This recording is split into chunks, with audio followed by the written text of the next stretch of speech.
Habituellement, quand vient le temps de parler de hockey, les mots me viennent relativement facilement.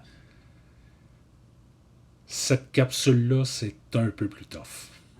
Le 29 août dernier, il y a 2 joueurs de hockey, mais surtout 2 frères, 2 fils, 2 conjoints, 2 papas qui ont perdu la vie.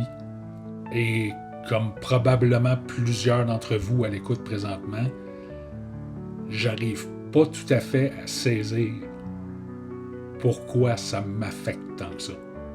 Parce que oui, évidemment, il y a le côté tragique de ce qui s'est passé, toutes les circonstances qui entourent leur départ, mais on dirait que dans le cas des frères Gaudreau, ça vient toucher une corde différente sans qu'on comprenne vraiment pourquoi. On le voit à travers toutes les différentes communautés sportives sur les réseaux sociaux, ça a même transcendé la bulle hockey qui est habituellement très étanche. On le voit chez les athlètes, ceux qui l'ont côtoyé de très près, comme ceux qui l'ont croisé peut-être juste 1 ou 2 fois, ou même juste ceux qui en ont entendu parler. Ça dépasse le courant de sympathie habituel, c'est comme s'il y avait une proximité qui s'était installée à travers les années. Et pourtant, dans les faits, pour la grande majorité d'entre nous, Gaudreau, c'était un nom dans un line-up ou une sélection dans un pool de hockey. J'ai jamais pris l'ascenseur avec un des frères Gaudreau, encore moins une douche après une game. Mais je pense qu'on a tous été en mesure de voir une honnêteté dans la façon de jouer au hockey, puis une attitude sur la glace qui a fait en sorte que les 2 frères Gaudreau se sont mérités le respect et l'affection qu'on peut voir aujourd'hui. Je me souviens quand Johnny Gaudreau est arrivé à Calgary la première année, j'ai jamais été un partisan des Flames, mais c'était facile de rooter pour ce gars-là. C'était le underdog parfait pour un film. C'est le choix de 4e ronde de 5 pieds 9, à peine 150 livres, fraîchement débarqué de Boston College, fait le club dès sa première année, termine 2e meilleur pointeur de l'équipe. Peu importe l'équipe pour qui tu prenais, tout le monde le regardait jouer avec le sourire cette année-là en se disant « Ben, câlisse, il a réussi ». Puis ce film-là s'est poursuivi pendant 9 autres saisons par après. 9 autres saisons où on a appris à respecter pas seulement le joueur de hockey, mais aussi le gars en dessous des épaulettes, par son éthique de travail, par son enthousiasme, par son implication dans la communauté. Et là, je parle beaucoup de Johnny parce que comme amateur de la Ligue nationale de hockey, c'est celui que j'ai appris à connaître le plus, mais son décès n'est pas plus ou moins important que celui de Matthew. Au-delà des statistiques, au-delà des accolades sportives, cette histoire-là, ça reste celle de 2 frères qu'on a arrachés à leur famille beaucoup trop tôt et qui méritent l'un et l'autre qu'on prenne juste quelques secondes pour saluer leur départ.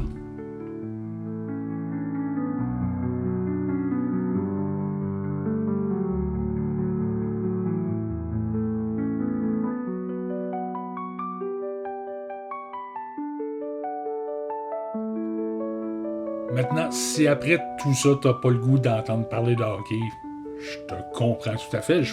Honnêtement, je me suis même demandé si j'enregistrais la capsule sur les Blue Jackets de Columbus, à savoir si c'était à propos ou pas. Puis je me suis rappelé qu'au décès de ma mère, ce qui m'avait le plus aidé, c'est quand ma tête a réussi à faire le switch entre pleurer son départ et célébrer sa vie. Et honnêtement, je sais pas comment célébrer la vie des frères Gaudreau autre qu'en parlant de leur grande passion commune, c'est-à-dire le hockey. Fait que si t'es pas rendu là, il n'y a aucun problème. Ferme la vidéo, tu le reprendras plus tard, va faire un câlin à quelqu'un que t'aimes, appelle quelqu'un à qui ça fait longtemps que t'as pas parlé. Prends le temps de le vivre, puis on se revoit à la prochaine capsule. Pour les autres, essayons tant bien que mal de parler de hockey et de dresser un portrait de la situation des choses à Columbus cette année. Les Blue Jackets qui ont apporté plusieurs changements à l'organisation au cours de l'été, nouveau directeur général, congédiement de l'entraîneur-chef, toute la saga entourant l'attaquant Patrick Laine puis la transaction qui l'a amené à Montréal. On semble faire un bon coup en allant chercher Alex Nylander à Pittsburgh, mais on laisse signer un contrat des ligues mineures à Toronto durant l'été. On repêche des bons jeunes joueurs de centre, mais on les fait jouer à l'aile. Bref, les choses à Columbus sont un peu comme Connor McDavid sur une patinoire, c'est pas toujours facile à suivre.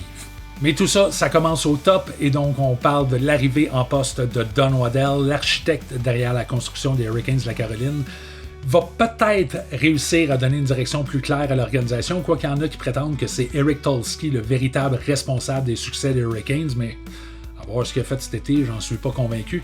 Et donc, avec l'arrivée d'un nouveau DG et d'un nouvel entraîneur, c'est difficile de se baser sur les performances de la dernière saison pour dresser un portrait des Blue Jackets de Columbus parce qu'il risque d'y avoir beaucoup d'ajustements par rapport à ce qu'on a vu. Principalement en attaque, où je m'attends à voir certains jeunes joueurs obtenir un plus grand rôle cette année. Je pense évidemment à Adam Fantilli, le choix de première ronde, 3e au total des Blue Jackets en 2023. Dans son cas, c'est pas tant son utilisation qui faisait défaut, plus que le fait qu'il a manqué toute la deuxième moitié de la saison en raison d'une lacération au mollet gauche. Et c'est dommage parce que même s'il volait pas le show, il connaissait une première saison intéressante offensivement avec 12 buts, 27 points en 49 matchs. Mais ce qui a fait mal dans son cas, autre que la lacération qui a pas dû faire du bien, là, c'est que le principal reproche qu'on lui fait, c'est au niveau de son hockey IQ. Et ça, c'est très difficile à développer autrement qu'en jouant des matchs. Donc j'espère qu'il sera en mesure de le faire toute la saison cette année, parce que pour espérer progresser, les Blue Jackets ont besoin que Fantilli devienne le joueur qu'on a vu en lui au repêchage. C'est un gros bonhomme avec un bon coup de patin,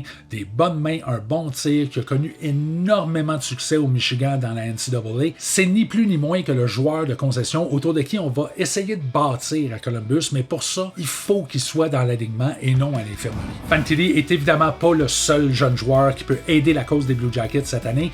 En attaque, il y a aussi Ken Johnson, il y a Cole Sillinger, il y a évidemment les trois Russes, Voronkov, Shinagov, Marchenko. En défensive, il y a David Jiricek qui devrait être enfin en mesure de se tailler un poste régulier dans la brigade défensive des Blue Jackets cette saison. Mais le jeune joueur qui m'intrigue le plus à Columbus cette année, c'est le défenseur Denton Mateychuk. Mateychuk, que les Blue Jackets ont sélectionné au 12e rang au total en 2022. Pour ceux et celles qui le connaissent moins, c'est un défenseur à plus petit gabarit, 5 pieds 11, 190 livres, mais qui possède des qualités offensives vraiment intéressantes à la ligne bleue. Pas nécessairement le tir le plus violent de la pointe, mais circule excessivement bien la rondelle en zone adverse, est capable de repérer la bonne option de tir au bon moment, et ça va enlever beaucoup de pression à Zach Werenski, qui présentement est pas mal le seul défenseur de l'équipe à pouvoir assumer ce rôle-là. Évidemment, Mateychuk va devoir faire ses preuves. Il joue encore junior à Moose Jaw dans la WHL l'année dernière. Mais je pense qu'il y a une place pour lui à l'intérieur du top 6 régulier en défensive chez les Blue Jackets cette année, particulièrement si les blessures continuent de s'acharner sur Zach Werenski.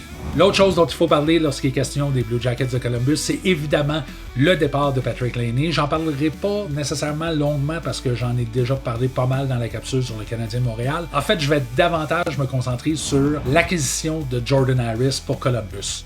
Honnêtement, je ne sais pas ce qui l'attend là-bas. A priori, on serait porté à croire que Columbus voit un rôle pour lui cette année parce que Harris ne peut pas être renvoyé au club école sans passer par le ballottage. Mais la réalité, c'est que la priorité à Columbus, c'était de trouver une équipe pour Patrick Laney sans avoir à retenir de salaire. Et ça, il y a à peu près juste le Canadien qui offrait cette option-là. Donc, c'est peut-être une acquisition un peu par défaut. Parce que lorsqu'on regarde la composition de la brigade défensive des Blue Jackets, honnêtement, je suis pas certain de voir un poste pour lui, même comme réserviste, c'est ça, même en dépit du fait que Jordan Harris est à l'aise de jouer des deux côtés. Peut-être qu'on veut donner un peu plus de temps à Denton Mateychuk, peut-être qu'on prévoit d'autres changements à la ligne bleue des Blue Jackets d'ici le début de la saison. Je pense notamment à David Jiricek qui a fait connaître son mécontentement la saison dernière par rapport à son utilisation. Mais présentement, j'ai l'impression que Jordan Harris quitte une brigade défensive où il n'y avait pas tant de place pour lui pour se joindre à une autre brigade défensive où il n'y a pas tant de place pour lui, non. Donc j'espère qu'il va obtenir sa chance parce que c'est un défenseur qui a des choses à offrir, mais aussi surtout à prouver au niveau de la Ligue nationale. Mais quand ta compétition directe, c'est deux anciens choix top 12 au repêchage, tu pars pas favori, mettons. En fait, je sais pas si on va en arriver là, mais je déferais peut-être pas mes boîtes tout de suite en arrivant à Columbus parce que ça se pourrait que ce soit un séjour beaucoup plus court qu'on le pense pour Harris. Mais peu importe ce qui se passe en attaque ou en défensive, les Blue Jackets ont aucune chance de connaître du succès s'ils n'ont pas un bon gardien devant le filet.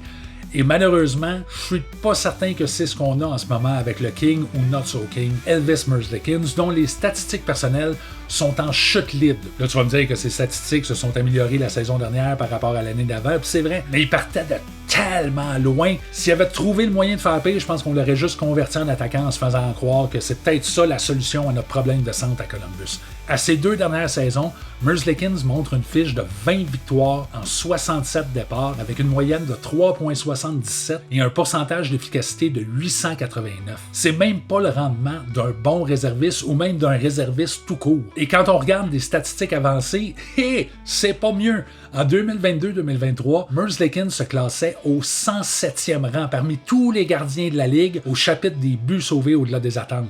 107e. Sur combien de gardiens, tu vas me demander? C'est ça, 107. Il était dernier. Ça, c'est pire que Jack Campbell et Carl Peterson qu'on a enterrés dans des clubs écoles au cours de la saison. Donc, ma prédiction, qu'il soit échangé ou pas, Elvis ne terminera pas l'année à Columbus. The King will leave the building, puis d'après moi, il y a des bonnes chances que ce soit pour aller à Cleveland dans la Ligue américaine. Ça fait pas mal le tour pour ce qui est des Blue Jackets de Columbus. On se mentira pas, ça risque d'être une saison éprouvante, tant au niveau sportif qu'émotif. Est-ce que l'équipe peut se rallier autour des événements de l'été, comme l'avaient fait les Golden Knights à leur première saison après les événements du Route 91 Harvest Festival? Peut-être.